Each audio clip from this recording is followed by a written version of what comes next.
Grace ടൈമിൻ്റെ ഏറ്റവും പുതിയൊരു വീഡിയോയിലേക്ക് ഏവർക്കും സ്വാഗതം. എല്ലാവർക്കും സുഖമാണെന്ന് വിചാരിക്കുന്നു. ഞാനും ഇവിടെ സുഖമായിരിക്കുന്നു. നല്ല മഴയാണല്ലേ? ഇവിടെയും നല്ല മഴയാണ്. അപ്പോൾ ഇന്ന് ഞാൻ ഷെയർ ചെയ്യുന്നത് ഒരു വീക്കെൻഡ് വ്ളോഗാണ് കേട്ടോ. അതായത് സാറ്റർഡേ നൈറ്റും അതുപോലെ സൺഡേയിലെ മോർണിംഗ് ടു നൂൺ കുറച്ച് വിശേഷങ്ങളൊക്കെയാണ്. അപ്പോൾ വീഡിയോ സ്കിപ്പ് ചെയ്യാതെ കാണുക. നമ്മുടെ വീഡിയോ ഇഷ്ടമാവുകയാണെങ്കിൽ തുടക്കത്തിൽ തന്നെ ലൈക്ക് ചെയ്യാനും അതുപോലെ തന്നെ നിങ്ങളുടെ അഭിപ്രായം കമൻറ്റായി അറിയിക്കാനും മറക്കല്ലേ. അപ്പോൾ നമുക്ക് വിശേഷങ്ങളിലേക്കൊക്കെ പോയിട്ട് വരാം. അപ്പോൾ ഇച്ചു ഇന്ന് മണ്ണുത്തി മാടക്കത്തറ ഭാഗത്തൊക്കെ കുറച്ച് ചെടിയും കാര്യങ്ങളൊക്കെ വാങ്ങണമെന്ന് പറഞ്ഞ് പോയതാണ്. ആ പോയ സമയത്ത് നമുക്ക് ഈ ഒരു വീക്കിലേക്ക് വേണ്ട മീനും കാര്യങ്ങളൊക്കെ വാങ്ങിച്ചിട്ട് വന്നു കേട്ടോ. ഇപ്പം നല്ല വിലയാണല്ലേ മീനൊക്കെ. അപ്പോൾ തൃശ്ശൂർ ശക്തൻ മാർക്കറ്റിൽ പോയിട്ടാണ് പച്ചമീനും അതുപോലെ തന്നെ ഉണക്കമീനും വാങ്ങിച്ചിട്ട് വന്നത്. ഞാൻ പറഞ്ഞിട്ടുണ്ടായിരുന്നു ഉണക്കമീൻ സാധാരണ നമ്മൾ അയിലയൊക്കെ നമ്മുടെ വീട്ടിൽ ഉണ്ടാക്കാറാണ് പതിവ്. ഇപ്രാവശ്യം എനിക്ക് തീരെ സമയം കിട്ടിയില്ല, ഉണ്ടാക്കിയില്ല. അപ്പം ഞാൻ കുറച്ച് മുള്ളനും മാന്തലും ചെമ്മീനും ഒക്കെ വാങ്ങിച്ചിട്ട് വരാൻ പറഞ്ഞിട്ടുണ്ടായിരുന്നു. അപ്പോൾ അതൊക്കെ വാങ്ങിയിട്ട് വരുമ്പോഴത്തേക്കും നമുക്ക് നല്ലൊരു മഴ പെയ്ത് തോർന്ന് ഒരു ഈവനിങ് ആണ് കേട്ടോ. അതായത് നമുക്കറിയാമല്ലോ ഇപ്പോൾ പെട്ടെന്നാണ് മഴ വരുന്നത്. അപ്പം ലൈറ്റിട്ടൊക്കെ വണ്ടി ഓടിക്കുന്ന കാണുമ്പോൾ അറിയാമല്ലേ ഈവനിങ് ആയിട്ടുണ്ട്. അപ്പോൾ ഇച്ചു വീട്ടിൽ വന്നതിന് ശേഷം കൊണ്ടുവന്ന സാധനങ്ങൾ ഇങ്ങനെ വെച്ചിട്ട് പോയിട്ടുണ്ടായിരുന്നു കേട്ടോ. അപ്പോഴാണ് നമ്മുടെ തുത്തപ്പൻ വന്ന് ഈ ഒരു സംഭവം കണ്ടുപിടിക്കണേ. തുത്തുവിന് റംബൂട്ടാൻ നല്ല ഇഷ്ടമാണേ. അപ്പോൾ ഈ റംബൂട്ടാൻ ഒരു ദിവസം ഇത് വാങ്ങണമെന്ന് അപ്പനോട് പറയാൻ വേണ്ടി കൊച്ചതിൻ്റെ പേര് മറന്നുപോയി കുറേ കഷ്ടപ്പെട്ട് എങ്ങനെയൊക്കെയോ പറഞ്ഞൊപ്പിച്ചു. അപ്പോൾ അത് കണ്ടപ്പോൾ തന്നെ ആ ഒരു ആവേശത്തിന് ഓടി വന്നിരിക്കുകയാണേ. നമ്മളിവിടെ വീട്ടിൽ റംബൂട്ടാൻ നട്ടിട്ടുണ്ട്. ഇനി എന്നാണ് ഉണ്ടാവാമെന്നൊന്നും നമുക്കറിയില്ല. എന്തായാലും ഇങ്ങനത്തെ കുഞ്ഞു കുഞ്ഞു കാര്യങ്ങളൊക്കെ ഫ്രൂട്ടൊക്കെ വീട്ടിലുണ്ടാവുമ്പം ഇഷ്ടമല്ലേ? എനിക്ക് നല്ല ഇഷ്ടമാണ് കേട്ടോ. കഴിക്കാൻ പറ്റുന്നതാണെങ്കിലും കാണാനായാലും ഒക്കെ വിചാരിച്ചിട്ട് അങ്ങനത്തെ കുഞ്ഞു കുഞ്ഞു സാധനങ്ങളൊക്കെ നട്ടിട്ടുണ്ട്. അപ്പോൾ തുത്ത് വേഗം അത് കഴിക്കുമ്പോൾ ഞാൻ നോക്കി നിൽക്കുമായിരുന്നു. കാരണം ഇത് പെട്ടെന്ന് തെന്നിപ്പോയാലോ എന്നുള്ള പേടിച്ചിട്ട്. പക്ഷേ ഇതങ്ങനെയല്ല, നന്നായിട്ട് അതിൻ്റെ മാംസമുള്ള ഭാഗം ഉള്ളത് കാരണം നമുക്ക് കടിച്ച് തിന്നാൻ പറ്റുമായിരുന്നേ. ഇതിപ്പം ഞാവലാണ്. ഞാവൽ ശരിക്കും വാങ്ങിയത് മമ്മിക്ക് വേണ്ടിയാണേ. മമ്മിക്ക് നല്ല ഇഷ്ടമാണ്. മമ്മി എപ്പോഴും കുട്ടിക്കാലത്ത് ഞാവൽ തിന്ന കാര്യങ്ങളൊക്കെ പറയുവേ. പക്ഷേ ഈ ഞാവൽ നമുക്ക് കുറച്ച് വലുത് തന്നെ കിട്ടിയിട്ടുണ്ട്. മാത്രമല്ല നമ്മുടെ നാടൻ ഞാവലൊക്കെ പറിച്ചെടുക്കുന്ന സമയത്ത് നിലത്ത് വീണ് പൊട്ടിച്ചെതറിയൊക്കെ പോവില്ലേ, ഇതങ്ങനെയൊന്നുമില്ല. കാണുമ്പോൾ തന്നെ കഴിക്കാൻ തോന്നുവേ. നല്ല ടേസ്റ്റ് ഉണ്ടായിരുന്നു. ഞാനും കഴിച്ചിട്ടുണ്ട്. പക്ഷേ നാവിലൊന്നും ഒരുപാട് കളർ അങ്ങനെയൊന്നും വന്നിട്ടില്ല. കുട്ടിക്കാലത്ത് കഴിക്കുന്ന ഞാവലിൻ്റെ ടേസ്റ്റ് ഉണ്ടോ എന്ന് ചോദിച്ചപ്പോൾ മമ്മി പറഞ്ഞു കുഴപ്പമൊന്നുമില്ല എന്നാണ് പറഞ്ഞത്. അപ്പോൾ നല്ല ഞാവലൊക്കെ തന്നെയായിരുന്നു. അപ്പോൾ ഇതൊക്കെ കഴിഞ്ഞ് നമ്മുടെ ചക്ക വരട്ടിയത് ഇതിനു മുമ്പത്തെ വീഡിയോ നമ്മൾ കണ്ടിട്ടുണ്ടാവുമല്ലോ. അത് ഞാൻ വീക്ക് ഡേയ്സിലാണല്ലോ ചെയ്തത്. അപ്പോൾ വീക്കെൻഡിൽ ആണ് തലേദിവസം ഈ ചക്കയൊക്കെ വരട്ടി വെച്ചത്. നന്നായി തണുത്ത് വന്നിട്ടുണ്ട്. അപ്പോൾ ഞാനതൊന്ന് ഫ്രീസറിലേക്ക് മാറ്റാനായിട്ട് സിപ്ലോ കവറിൽ വെക്കുകയാണ്. കാരണം എൻ്റെ ഫ്രീസറിൽ നിറച്ച് സാധനങ്ങളാണ്. അപ്പോൾ അത് കാരണം ഒരു ബോക്സിൽ അപ്പോൾ ഒരു കണ്ടെയ്നറൊക്കെ കയറ്റി വെക്കുവാണെങ്കിൽ ഒട്ടും സ്ഥലം കിട്ടില്ല. അതുകൊണ്ട് തന്നെ ഞാനത് ഇപ്രാവശ്യം സിപ്ലോക്കിലേക്കാണ് ട്രാൻസ്ഫർ ചെയ്തിരിക്കുന്നത്. അതാകുമ്പോൾ നമുക്ക് സ്ഥലവും ലാഭവും അത്യാവശ്യം ക്വാണ്ടിറ്റി കൊള്ളുകയും ചെയ്യും. ഇതിപ്പം അത്യാവശ്യം നല്ലൊരു ക്വാണ്ടിറ്റി ഉണ്ട് കേട്ടോ. അതിൻ്റെ ഇടയ്ക്ക് അങ്ങോട്ടും ഇങ്ങോട്ടും നടന്നും തോണ്ടി മാന്തിയൊക്കെ കഴിപ്പും കാര്യങ്ങളൊക്കെ നടക്കുന്നുണ്ടായിരുന്നു. അപ്പം ഞാനൊരു കവറിലേക്ക് മാറ്റി ഇത് നമുക്ക് ഫ്രീസറിലേക്ക് വെച്ച് കൊടുക്കാം. ഇനി അടുത്ത കൊല്ലം ചക്ക കിട്ടുന്നത് വരെ ഇതിന് ആവശ്യത്തിനെടുത്ത് ഉണ്ടാക്കിയാൽ മതി. ഇപ്പം നിങ്ങൾക്ക് തുറന്നപ്പോൾ കാണാമല്ലേ ഞാൻ ചക്കയൊക്കെ ഇങ്ങനെ പറിച്ച് സിപ്ലോ കവറിൽ വെച്ചിരിക്കണേ. ചക്കയുടെ സീസണൊക്കെ കഴിയുമ്പോഴാണ് ഇത് കഴിക്കാനായിട്ടൊരു ആവേശം കൂടുക.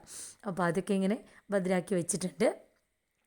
ഇപ്പോൾ സാധാരണ വൈകുന്നേരങ്ങളിൽ ഇങ്ങനെ വരുമ്പോൾ നമ്മൾ മീനൊക്കെ അല്ലേ നന്നാക്കണ്ടേന്ന് വിചാരിക്കുമ്പം ഇതെല്ലാം കട്ട് ചെയ്തിട്ടാണ് കേട്ടോ കൊണ്ടുവന്നിരിക്കണേ. അപ്പോൾ അതുകൊണ്ട് തന്നെ ആ പണിയെല്ലാം ലാഭമായി. കാരണം കട്ട് ചെയ്തത് വെറുതെ ജസ്റ്റ് ഒന്ന് വാഷ് ചെയ്ത് പിന്നെ അതൊന്ന് ഫ്രിഡ്ജിലേക്ക് കയറ്റി വെച്ചാൽ മതിയല്ലോ. അപ്പം ഇപ്പോൾ വാങ്ങിച്ചിരിക്കണേ ഈ ആഴ്ച നമുക്കിവിടെ വാങ്ങിച്ചിരിക്കണേ വാള വാങ്ങിച്ചിട്ടുണ്ട്. അതുപോലെ തന്നെ ബ്രാല് വാങ്ങിച്ചിട്ടുണ്ട്. പിലോപ്പി വാങ്ങിച്ചിട്ടുണ്ട്. ഇതൊക്കെ അങ്ങനെയൊക്കെ തന്നെയാവും എല്ലായിടത്തും പറയാമെന്നൊക്കെയാണ് എൻ്റെ ഒരു ധാരണ കേട്ടോ. അതുകൊണ്ട് ഞാൻ അങ്ങനെ പറഞ്ഞേ. ഡ്രസ്സിലും മേത്തൊന്നും ധരിക്കാതെ വളരെ സൂക്ഷിച്ചിട്ടാണ് അങ്ങനെ ക്ലീനിങ്ങും കാര്യങ്ങളൊക്കെ കഴിഞ്ഞത്. പിന്നെ ഇതിങ്ങനെ ഓരോ കണ്ടെയ്നറിലേക്ക് മാറ്റി. ഇപ്പോൾ പിലോപ്പിയുടെ തലയൊക്കെ ഞാൻ കുക്ക് ചെയ്യാൻ എടുക്കുന്ന സമയത്ത് കട്ട് ചെയ്ത് മാറ്റും കേട്ടോ, അതിൻ്റെ ഉള്ളു ഭാഗമൊക്കെ. പക്ഷേ ഞാൻ കൊണ്ട് തന്നെ ഉള്ളിൽ ജസ്റ്റ് ഒന്ന് കഴുകുകയുള്ളൂ, അതിൻ്റെ പൂവും കാര്യങ്ങളൊന്നും എടുത്ത് കളഞ്ഞിട്ടില്ല കേട്ടോ. അപ്പോൾ ഇതിങ്ങനെ ഓരോ എടുക്കേണ്ട അനുസരിച്ച് ഓരോ ബോക്സസിലേക്ക് കറക്റ്റായിട്ട് മാറ്റിയിട്ടുണ്ട്. ഇപ്പം വാളയൊക്കെ നമ്മൾ വറ്റിച്ച് വെക്കുകയുള്ളൂ കേട്ടോ. ബ്രാലിൻ്റെ കഷ്ണങ്ങൾ വറുക്കാൻ വേണ്ടി വാങ്ങിച്ചിരിക്കുന്ന പീസുകളാണ്. അപ്പോൾ നമ്മളൊരു 1 വീക്ക് മനസ്സിൽ കണ്ടിട്ടാണ് കേട്ടോ ഇതൊക്കെ വാങ്ങിച്ചിരിക്കണേ. അപ്പോൾ അതനുസരിച്ചിട്ടാണ് ഞാൻ കണ്ടെയ്നേഴ്സിലേക്ക് മാറ്റണേ. ഞാൻ എന്നും നമ്മുടെ പച്ചക്കറിയുടെ വെജിറ്റബിൾ കറിയും അതുപോലെ തന്നെ കട്ട് ചെയ്യുന്നതും അല്ലേ കാണിക്കുക. അപ്പോൾ ഞാൻ പറയും മീനും ഇറച്ചിയൊക്കെ വാങ്ങിച്ച് നമ്മൾ മാറ്റി മാറ്റി വെച്ചിട്ടുണ്ടെന്ന് പറയാല്ലാണ്ട് കാണിക്കലുണ്ടായില്ലല്ലോ. അതുകൊണ്ട് ഇനി ഇപ്രാവശ്യം ഞാൻ നേരെ മാറ്റി ഇതൊക്കെ ഒന്ന് കാണിക്കാമെന്ന് വിചാരിച്ചു. ഇനി ഞാൻ ഇത് ഫ്രീസറിൽ സൂക്ഷിക്കുന്ന സമയത്ത് നെകക്കെ വെള്ളം ഒഴിച്ചിട്ടാണ് വെക്കുക. കാരണം ഡ്രൈ ആയിട്ടിരിക്കുന്ന സമയത്ത് 1-2 ദിവസം ഇരിക്കുമ്പോൾ നമുക്കൊരു ഉണക്കമീൻ്റെ ടേസ്റ്റൊക്കെ വരുന്ന പോലെ എനിക്ക് തോന്നിയിട്ടുണ്ട്. അതേസമയം ഇങ്ങനെ നെകക്കെ വെള്ളം ഒഴിച്ച് നമ്മൾ ഫ്രീസറിൽ സൂക്ഷിക്കുവാണെങ്കിൽ ഐസിൻ്റെ ഉള്ളിൽ ഇരിക്കണേ കൊണ്ടാണെന്ന് തോന്നുന്നു നല്ല ഫ്രഷായിട്ട് ഇപ്പം വാങ്ങിയ പോലെ അതേപോലെ ഇരിക്കും കേട്ടോ. അപ്പോൾ ഞാൻ അങ്ങനെയാണ് സൂക്ഷിക്കുക. ഇതുവരെ നിങ്ങളങ്ങനെ ചെയ്തിട്ടില്ലെങ്കിൽ നിങ്ങൾ ധൈര്യമായിട്ട് ചെയ്തോളൂ. കാരണം ഇത് നല്ല യൂസ്ഫുള്ളായൊരു ടിപ്പാണ്. ഇതിപ്പോൾ ഇതുപോലെ ചെയ്യുന്നവരുണ്ടെങ്കിൽ നിങ്ങളും അതിൻ്റെ ഒരു ഫീഡ്ബാക്ക് കമൻറ്റ് ബോക്സിൽ ഇടണേ. അപ്പോഴാണ് മറ്റുള്ളവർക്ക് അത് ചെയ്ത് നോക്കാനായിട്ട് തോന്നുക. അങ്ങനെ നമ്മുടെ ഒതുക്കലും പറക്കലും ഒക്കെ കഴിഞ്ഞ് അന്നത്തെ ദിവസം അങ്ങോട്ട് അവസാനിച്ചു. പിന്നെ ഞാൻ വീഡിയോ എടുക്കുന്നത് മോർണിംഗിലാണ് കേട്ടോ. മോർണിംഗിൽ ഇന്ന് സൺഡേ മോർണിംഗ് ആണ്. നമ്മുടെ മക്കൾക്ക് കാറ്റീസം കാര്യങ്ങളൊക്കെ ഉണ്ട്. അപ്പോൾ ഞാൻ വീടൊക്കെ ക്വിക്കായിട്ടൊരു ക്ലീനിങ്ങോ കാര്യങ്ങളൊക്കെ അഴിച്ചു വാരലോ തുടയ്ക്കലോ ഒന്നും ചെയ്തിട്ടില്ല. പകരം അവിടെ ഇവിടെ ഇരുന്ന സാധനങ്ങളൊക്കെ ഒന്ന് ലിവിങ് റൂമിൽ ഒതുക്കി വെച്ചു. കിച്ചൺ നമ്മൾ തലേദിവസം ക്ലീനാക്കി സെറ്റാക്കി പോയ കാരണം ഒന്നും ചെയ്യാനില്ല.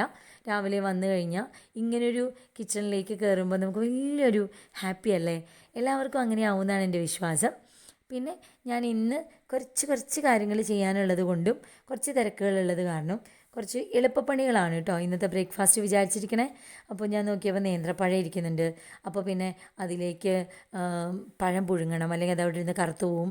അപ്പോൾ അത് വിചാരിച്ചു. എന്നാൽ പിന്നെ പുട്ടുണ്ടാക്കാമെന്ന് വിചാരിച്ചിട്ടുണ്ട്.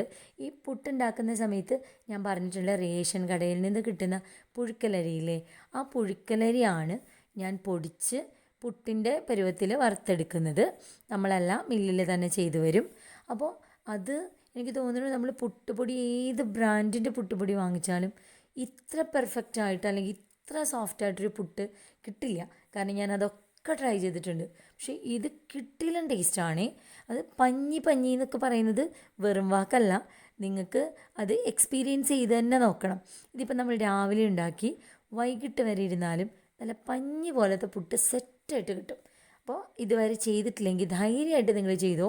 ഞാനങ്ങനെ ബ്രാൻഡും കാര്യങ്ങളൊന്നും നോക്കിയിട്ടൊന്നുമല്ല, സാധാരണ പുട്ടുപൊടിക്ക് വേണ്ടിയിട്ട് തന്നെ ചെയ്തതാണ്. അതുകൊണ്ട് അത് നല്ല പെർഫെക്റ്റായിട്ട് കിട്ടിയിട്ടുണ്ട് കേട്ടോ. ഇത് ഞാനിപ്പം കുറേ കാലം ഞാൻ ഇത് തന്നെയാണ് കേട്ടോ ഉപയോഗിക്കുന്നത്. അപ്പോൾ അതിൻ്റെ കൂടെ ഞാൻ നമ്മുടെ സ്റ്റീമറിൽ മുട്ടയും പുഴുങ്ങാൻ വെച്ചിട്ടുണ്ടായിരുന്നു. പഴവും മുട്ടയും പുഴുങ്ങാൻ വെച്ചിട്ടുണ്ട്. അപ്പോൾ നമ്മുടെ പുട്ടും ഇവിടെ റെഡി ആയിട്ടുണ്ട്. ഇപ്പോൾ പുട്ട് കുത്തുമ്പോൾ ഞാൻ എന്താ ഇത്ര പതുക്കെ ചെയ്യുന്നതെന്നല്ലേ.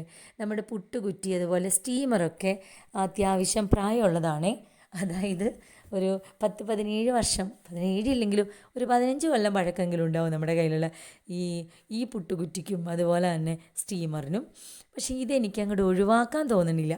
ഒഴിവാക്കാൻ തോന്നാത്തതിൻ്റെ കാരണം ഇതുപോലത്തെ ക്വാളിറ്റി ഉള്ളത് എനിക്ക് കിട്ടുമെന്ന് വിചാരിച്ചിട്ട് അല്ല, അങ്ങനെയല്ല കേട്ടോ. സ്റ്റീമർ പക്ക സൂപ്പറാണ്. പക്ഷേ ഇനി ഞാൻ ഒന്നുകൂടെ ഒന്ന് ഉരച്ച് കഴിഞ്ഞാൽ ഇതിൻ്റെ പകുതി സ്ഥലങ്ങളിൽ ഹോള് വരാൻ സാധ്യതയുണ്ട്. അതുപോലത്തെ അത്രയും പഴക്കമുണ്ട് അതിൻ്റെ പിടുത്തം. നമ്മുടെ ഹാൻഡിലൊക്കെ ഇല്ലേ, ഹാൻഡിലൊക്കെ ഇങ്ങോട്ട് ഒരു പരുവായിട്ടുണ്ട്. എന്നാലും എനിക്ക് കളയാൻ തോന്നണില്ല. ഇനി ഞാൻ വിചാരിച്ചിട്ടുണ്ട് 2-3 തട്ടുള്ള സ്റ്റീമറില്ലേ അത് വാങ്ങണം എന്നുള്ള പ്ലാനിങ്ങൊക്കെ മനസ്സിലുണ്ട്. എന്നുമ്പോഴത്തേക്കും നമ്മുടെ മക്കൾ ഭക്ഷണമൊക്കെ കഴിച്ച് ഇച്ചിരി മുറ്റത്ത് മാവിൻ്റെ കൊമ്പൊക്കെ വെട്ടി തുടങ്ങിയപ്പോഴാണ് അവരെ കാറ്റീസത്തിനാക്കാനുള്ള സമയമായി. പള്ളിയിലേക്ക് അവരെ കൊണ്ടാക്കാൻ വേണ്ടി പോയിട്ട് വന്നു കഴിഞ്ഞ് പിന്നെ ഇച്ചുവിൻ്റെ കാര്യങ്ങളൊക്കെ തുടങ്ങായി. നിങ്ങൾ ഷോർട്ട് വീഡിയോ അല്ലെങ്കിൽ റീൽസിലൊക്കെ കണ്ടിട്ടുണ്ടാവും ചെടിയുടെ ലീഫൊക്കെ ഞാൻ തുടയ്ക്കുന്നത്. ഞാനങ്ങനെ 1-2 ചട്ടിയായിരിക്കും ചിലപ്പോൾ തുടച്ച് വൃത്തിയാക്കിയിട്ടുണ്ടാവുക. ബാക്കിയെല്ലാം ഇച്ചുവ ചെയ്തിട്ടുണ്ടാവുക. കാരണം ഇച്ചുവിന് ഇൻഡോർ പ്ലാന്റും അതുപോലെ തന്നെ ഔട്ട്ഡോർ പ്ലാന്റും ഒരു വല്ലാത്ത ക്രേസാണ്. അതിപ്പോൾ നമ്മൾ പറയില്ലേ എല്ലാവർക്കും 2 പേർക്കും ഒരേപോലെ ഇഷ്ടമുള്ളത് അങ്ങനെയൊക്കെ പറയുമ്പോൾ ഇച്ചുവിന് ഇത് ഭയങ്കര ഇഷ്ടമാണ്. ഈ ചെടികളുടെയൊക്കെ പിന്നിൽ ഇച്ചു തന്നെയാണെന്ന് പറയാവേ. പിന്നെ ഞാൻ കഴിക്കാത്ത സംഭവമാണ് പോർക്ക് എന്ന് പറയുന്നത്. സത്യത്തിൽ എനിക്കിഷ്ടമല്ല, ഞാൻ കഴിക്കാറില്ല. ഞാൻ കഴിക്കാറില്ല എന്ന് പറയാൻ കാരണം ഞാൻ ചെറുപ്പം മുതലേ കഴിച്ചിട്ടില്ല കേട്ടോ. അതുകൊണ്ട് തന്നെ ആയിരിക്കും എന്ന് വിചാരിക്കണു. അതുകൊണ്ട് തന്നെ പരമാവധി ഞാനിത് വെക്കലും കുറവാണ്. ഇങ്ങോട്ട് വാങ്ങിച്ച് കൊണ്ടുവരലും കുറവാണ്. സാധാരണ തറവാട്ടിൽ മമ്മി ഇരിങ്ങാലക്കുടയൊക്കെ വെച്ചിട്ട് കൊടുത്തയക്കാറൊക്കെയാണ് പതിവ്. അപ്പോൾ ഇന്ന് ഇച്ചുവിന് ഇങ്ങനെ നന്നാക്കി കിട്ടിയ സമയത്ത് ഇച്ചു അത് വാങ്ങിച്ച് കൊണ്ടുവന്നിട്ടുണ്ട് കേട്ടോ. അപ്പോൾ അതെനിക്കൊന്ന് പീസാക്കിയാൽ മതി. അതുകൊണ്ട് തന്നെ ഇത് മമ്മിയൊക്കെ കാണട്ടെ, കണ്ടോ ഞാൻ നന്നാക്കണ കണ്ടോ എന്നൊക്കെ പറഞ്ഞിട്ട് ഇച്ചു വീഡിയോ എടുത്താണ് കേട്ടോ. അപ്പോൾ അതാണ് അപ്പുറത്തുനിന്ന് പറഞ്ഞുകൊണ്ടിരിക്കുന്ന കാര്യങ്ങളൊക്കെ. അപ്പോൾ ഇന്ന് അതിൻ്റെ റെസിപ്പി എന്ന് പറയുന്നത് ഞാൻ നമ്മുടെ കുഞ്ഞേച്ചിയുടെ റെസിപ്പിയാണ് ഫോളോ ചെയ്യണേ. കുഞ്ഞേച്ചിയുടെ റെസിപ്പി എന്ന് വെച്ചാൽ ഇച്ചുവിൻ്റെ ചേട്ടൻ്റെ വൈഫ് കുഞ്ഞേച്ചി ഉണ്ടാക്കുന്നൊരു പ്രത്യേക സ്റ്റൈലാണേ. അതായത് മസാലയൊന്നുമില്ലാതെ ഒരുപാട് സ്പൈസസ് ഒന്നും ആഡ് ചെയ്യാതെ ഒരു പ്രത്യേക ടേസ്റ്റിൽ ഇന്നാൾ ഞങ്ങളെല്ലാവരും കൂടെ കൂടിയിട്ട് തറവാട്ടിൽ ഒരുമിച്ച് എല്ലാവരും മക്കളും മരുമക്കളും കൊച്ചുമക്കളും എല്ലാവരും കൂടെ കൂടുന്ന സമയത്ത് കഴിച്ചതാണ്. അപ്പോൾ പിന്നെ അങ്ങനെ ചേച്ചിയോട് വിളിച്ചു ചോദിച്ചിട്ടാണ് കേട്ടോ അത് ചെയ്യാമെന്ന് വിചാരിച്ചത്. അപ്പോൾ അതവിടെ റെഡിയാവുന്നുണ്ട്. നല്ല മഴ പുറത്ത് പെയ്യുന്നുണ്ട്. എന്നാൽ പിന്നെ ഒരു മീൻ വറ്റിച്ച് വെക്കാമെന്ന് തീരുമാനിച്ചു. മീൻ വെച്ചിട്ട് വെക്കാനുള്ള പരിപാടികൾക്കും കാര്യങ്ങളൊക്കെ നോക്കുവാണേ. അപ്പോൾ ചട്ടിയിലേക്ക് എണ്ണ ഒഴിച്ചു. എനിക്ക് ഇത്രയും എണ്ണ ഒഴിക്കുന്നത് പൊതുവേ വലിയ ഇഷ്ടമുള്ള കാര്യമല്ല. പക്ഷെ മമ്മി എപ്പോഴും പറയാം മീൻ വറ്റിച്ച് വെക്കുന്ന സമയത്ത് മുകളിൽ ഇങ്ങനെ എണ്ണ തെളിഞ്ഞ് വരണം, എന്നാലാണ് അത് അതിൻ്റെ സ്വാദിന് വരുള്ളൂ എന്ന് പറയണേ. അപ്പോൾ അതിലേക്ക് വെളുത്തുള്ളി അതുപോലെ തന്നെ ഇഞ്ചിയും അരിഞ്ഞിട്ട് നമ്മൾ നന്നായിട്ടൊന്ന് വഴറ്റിയെടുക്കും. എണ്ണയിൽ വഴറ്റിയെടുക്കുമ്പോൾ ഞാനൊരു പച്ചമുളകും കൂടി ഇട്ടിട്ടുണ്ടെന്ന് മാത്രം, നിർബന്ധമില്ല കേട്ടോ. ഇനി അതിലേക്ക് വലിയ പണിയൊന്നുമില്ല, വേഗം ക്വിക്കായിട്ട് ഉണ്ടാക്കാൻ പറ്റും. പക്ഷേ ഈ കല്യാണ വീട്ടിലൊക്കെ ഉണ്ടാക്കുന്ന തെക്കൻ സ്റ്റൈലൊക്കെ ഉണ്ടാക്കുന്ന തനിനാടൻ മീൻ വറ്റിച്ചതാണ് കേട്ടോ നമ്മൾ ഇന്ന് പ്രിപ്പയർ ചെയ്യണേ. അപ്പോൾ അത് അവിടെ റെഡിയാക്കാനായിട്ട് വെച്ച സമയത്ത് പെട്ടെന്ന് നമ്മുടെ കുക്കറിലടിച്ച പോർക്ക് റെഡിയായിട്ട് വന്നിട്ടുണ്ട്. ഇനി അത് ആകെ ചെയ്യാന്നുള്ളത് നന്നായി വെളുത്തുള്ളി ചതച്ചെടുക്കും. വെളുത്തുള്ളി ചതച്ചതും നമ്മുടെ കറിവേപ്പിലയും കൂടെ കൂടിയിട്ട് ഒന്ന് വഴറ്റിയെടുത്തിട്ട് പിന്നെ ഇതിൻ്റെ ഉള്ളിലേക്ക് നേരെ നമ്മൾ വേവിച്ച് മഞ്ഞൾപ്പൊടിയും ഉപ്പും ചേർത്ത് വേവിച്ച് വെച്ച പോർക്കിട്ട് ആ എണ്ണയൊക്കെ വറ്റി അതിൻ്റെ ഇതൊക്കെ മാറി സെറ്റായി വരിക മാത്രമേ ഉള്ളൂ. ഇതിലേക്ക് ആകെ ഇനി ചേർക്കേണ്ടത് പെപ്പർ പൗഡർ മാത്രമാണ്, വേറെ ഒന്നുമില്ല. അത് ഡ്രൈ ആക്കി എടുക്കുക. അപ്പോൾ അധികം സ്പൈസസ് ഒന്നും ഇല്ലാണ്ട് നമ്മൾ പറയില്ലേ ഈ ഫോറിനേഴ്സൊക്കെ കഴിക്കണ പോലെ കഴിക്കാൻ പറ്റുന്ന പോലെ പെറുക്കി എടുത്ത് തിന്നാനായിട്ട് പറ്റും എന്നാണ് പറയണത് കേട്ടോ. അപ്പോൾ അതുപോലെ ഞാൻ റെഡിയാക്കി വെച്ചിട്ടുണ്ട്. നമ്മുടെ മീൻ വറ്റിച്ചത് റെഡി ആയിട്ടുണ്ട്. ഇനിയിപ്പോൾ മക്കൾ കാറ്റഗിസത്തിന് പോയിട്ട് വരാറൊക്കെ ആയിട്ടുണ്ട്. അപ്പോൾ അവർക്ക് അതായത് അവർ പോണ സമയം എന്ന് വെച്ചാൽ ഒരു 8:45 പോവും. പിന്നെ അവരൊരു 11:15 വരിക. ആ സമയത്ത് നമ്മുടെ ഇടനയിലയില്ലേ, ഇടനയില എന്നൊക്കെ പറയുന്നത്, അപ്പോൾ ആ ഇല ഒന്നെടുത്ത് നമ്മുടെ ചക്ക വരട്ടിയത് ഇരിപ്പുണ്ടല്ലോ അത് മാറ്റി കഴിഞ്ഞതിന് ശേഷം ഞാൻ കുറച്ചൊന്ന് മാറ്റി വെച്ചിട്ടുണ്ട്. അത് കയ്യോടെ കുമ്പിളപ്പം ഉണ്ടാക്കാനാണ് പ്ലാൻ. അങ്ങനെ കുമ്പിളപ്പത്തിന് വേണ്ടിയിട്ട് ഞാൻ നമ്മുടെ ചക്ക വരട്ടിയയിലേക്ക് അരിപ്പൊടി, നാളികേരം, തേങ്ങ ചിരകിയത്, ശർക്കര പാനി, കുറച്ച് ഏലക്ക പൊടിച്ചത്, ഇത്രയും ചേർത്തിട്ടാണ് കേട്ടോ മിക്സ് ചെയ്തെടുക്കണേ. അത് നമുക്ക് ഇങ്ങനെ ചെയ്യാം, അല്ലെങ്കിൽ അരിപ്പൊടിയുടെ അളവ് കുറച്ചിട്ട് ചെയ്യാം. പക്ഷേ അരിപ്പൊടിയും കൂടി ഇട്ട് ആ ഒരു ഡ്രൈനെസ് കിട്ടുന്ന സമയത്ത് ആ ഒരു എന്താ പറയുക കറക്റ്റ് അതിൻ്റെ ഉള്ളിലേക്ക് കുമ്പിളിലേക്ക് വെക്കാൻ പറ്റുന്ന പാകത്തിലേക്ക് വെക്കുവാണെങ്കിലാണ് അത് കറക്റ്റ് പെർഫെക്റ്റ് ആയിട്ടൊരു ടേസ്റ്റിൽ കിട്ടുക. ഇനിയിപ്പം ഓരോ സൈഡിൽ എങ്ങനെ ഉണ്ടാക്കാമെന്ന് എനിക്കറിയില്ല. നമ്മുടെ ഇവിടെ ഇങ്ങനെയാണ് കേട്ടോ ഉണ്ടാക്കുന്നത്. ഇനി അത് കുമ്പിൾ ഷേപ്പിലേക്കാക്കി ആ ഇലയൊന്ന് മടക്കി എടുത്തു കഴിഞ്ഞാൽ കുമ്പിളപ്പത്തിനുള്ള കാര്യങ്ങളൊക്കെ അവിടെ സെറ്റായി. അപ്പോൾ ഞാൻ ഒരാളെ ഒന്ന് പരിചയപ്പെടുത്താം കേട്ടോ. എനിക്ക് മലപ്പുറത്തുനിന്ന് ഇഷുമോളോട് പ്രത്യേകം എന്താ പറയുക എൻ്റെ സ്നേഹവും അന്വേഷണവും ഒക്കെ അറിയിക്കുന്നുണ്ട് കേട്ടോ. അങ്ങനെ എന്തെങ്കിലും ഒരു ദിവസം തൃശ്ശൂർക്ക് ഇങ്ങോട്ട് പോരെ, ഇഷുവിന് എൻ്റെ വീഡിയോ കണ്ടു കഴിഞ്ഞപ്പോൾ ഇങ്ങോട്ട് വരാൻ തോന്നണമെന്നാണ് ഉമ്മച്ചിയോട് പറഞ്ഞിരിക്കണേ. അപ്പോൾ എൻ്റെ 4 വയസ്സുകാരി ഇഷുക്കുട്ടിയോട് ഇങ്ങോട്ട് പോരെ ആൻറ്റി നോക്കിയിരിക്കുന്നുണ്ട് കേട്ടോ, എന്തെങ്കിലും തൃശ്ശൂർ എത്തുവാണെങ്കിൽ ഇങ്ങോട്ട് പോരണേ. അപ്പോൾ മോൾക്ക് എല്ലാവിധ സ്നേഹവും അറിയിക്കുകയാണ്. അപ്പോൾ നമ്മുടെ ഇടനയിലയും കുമ്പിളപ്പവും കാര്യങ്ങളൊക്കെ സെറ്റായി കഴിഞ്ഞ സമയത്ത് എൻ്റെ ഫ്രിഡ്ജിൽ നിന്ന് എല്ലാ പച്ചക്കറിയും പുറത്തെടുത്ത് പതിവ് പോലെ നമ്മൾ പച്ചക്കറി കട്ട് ചെയ്യലും കാര്യങ്ങളൊക്കെ തുടങ്ങിയിട്ടുണ്ട്. ഈ മഴക്കാലമായി കഴിഞ്ഞാൽ നമ്മുടെ ബാക്ക് സൈഡിൽ കുറച്ച് പാടവും കാര്യങ്ങളൊക്കെ ഉണ്ടല്ലോ, അതുകൊണ്ട് എവിടെ നിന്നാണാവോ 2-3 ഈച്ച വന്ന് അകത്ത് കയറിയിട്ടുണ്ട്. അത് അങ്ങോട്ടും ഇങ്ങോട്ടൊക്കെ പറക്കണ കാരണം എനിക്ക് ആകെ ഒരു ബുദ്ധിമുട്ടിലാണ് ഞാനിന്ന് നിൽക്കുന്നുണ്ടായിരുന്നേ. അപ്പോൾ അതിപ്പം ഒരു സീസണിൽ വരുന്നതാണ്. നമ്മൾ നല്ല എന്തെങ്കിലും ലിക്വിഡൊക്കെ ഉപയോഗിച്ച് തുടച്ച് തന്നെ വേണം അത് മാറ്റി കളയാനായിട്ട്. അപ്പം ഞാൻ ആ സമയത്ത് ആ നിന്ന ടൈം കൊണ്ട് വെണ്ടയ്ക്ക ഉപ്പേരിക്കുള്ളത് അരിഞ്ഞിട്ടുണ്ട്. അതുപോലെ തന്നെ ക്യാരറ്റും ബീൻസും തോരന് വേണ്ടി അരിഞ്ഞെടുത്തിട്ടുണ്ട്. അവിയലിന് കഷ്ണങ്ങളാക്കി മാറ്റി വെച്ചിട്ടുണ്ട്. അതുപോലെ ചെറുപയറും കടലയും വെള്ളത്തിലിട്ടിട്ടുണ്ട്. അങ്ങനെ ഈ ഒരാഴ്ചയ്ക്കുള്ള തോരനും കാര്യങ്ങൾക്കുള്ള ക്വിക്കായിട്ടുള്ള കാര്യങ്ങളൊക്കെ ചെയ്തെടുത്തിട്ടുണ്ട്. പ്രത്യേകിച്ച് ഇപ്രാവശ്യം ഈ ഒരു വീക്കെൻഡിൽ ഞാൻ കറികളൊന്നും കുക്ക് ചെയ്ത് വെച്ചിട്ടില്ല. കാരണം ഇപ്പം നമുക്ക് ഇറച്ചി ആയാലും അതുപോലെ തന്നെ മീനായാലും അങ്ങനെ കുറച്ചധികം കാര്യങ്ങളൊക്കെ ഉള്ളത് കൊണ്ട് കുക്ക് ചെയ്തിട്ടില്ല. അതുകൊണ്ട് നമുക്ക് ബാക്കിയുള്ള അരിയലും കാര്യങ്ങളൊക്കെയാണ് സെറ്റായി. ദേ നമ്മുടെ കുമ്പിളപ്പം ഇവിടെ റെഡി ആയിട്ടുണ്ട്, മക്കൾ എത്താറായിട്ടുണ്ട്. അപ്പോൾ ഇതൊക്കെയാണ് ഇന്നത്തെ വിശേഷങ്ങൾ. ഇനി അടുത്ത വിശേഷങ്ങളും കാര്യങ്ങളൊക്കെ ആയിട്ട് നമുക്ക് വീണ്ടും കാണാം. Grace time. Thank you.